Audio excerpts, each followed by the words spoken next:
Merci de nous rejoindre. Le président de la République est enfin sorti de son silence.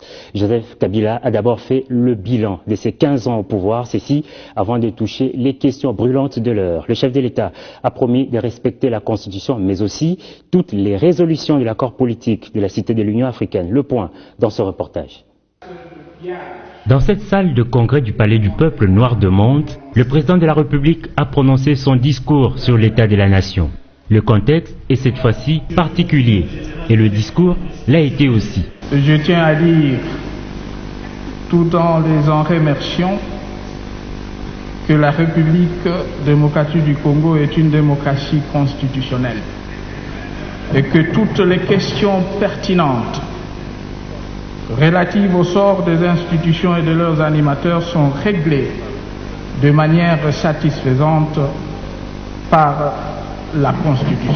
Lors de ces discours fleuves de près d'une heure, le chef de l'État a salué notamment les résolutions de l'accord politique du 18 octobre 2016. Joseph Kabila annonce à cet effet pour incessamment la mise en place d'un gouvernement d'union nationale. Je désignerai donc incessamment le Premier ministre dont la mission principale sera de conduire le peuple aux élections, tout en préservant les acquis économiques et sociaux de 15 dernières années.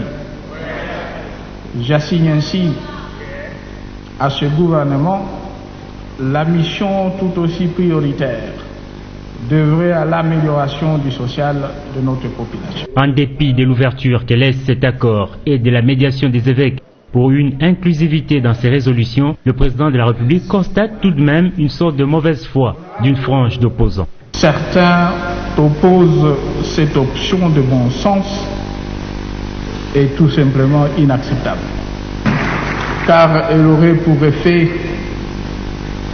de replonger notre cher et beau pays dans le chaos. Si en plénière, ce discours ne donne lieu à aucun débat, dans le couloir, les réactions ont été enregistrées. Il n'a pas été satisfaisant. Je ne veux pas discuter du discours du président en ce qui concerne le bilan. C'est son bilan, il le défend, c'est son droit. Nous ne partageons pas ce bilan.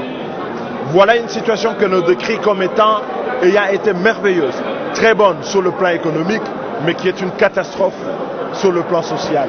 Le chef d'État a eu raison de rappeler d'abord toutes les années passées pour avoir un État viable et respecté dans le monde. Ensuite, il nous a exhorté justement de nous battre et de travailler pour sauvegarder la stabilité politique, la stabilité économique et sauver notre démocratie. Dans son discours, Joseph Kabila a également fustigé l'ingérence étrangère dans les affaires intérieures de la RDC et s'était longuement étendu sur les bilans de ses 15 ans à la tête du pays.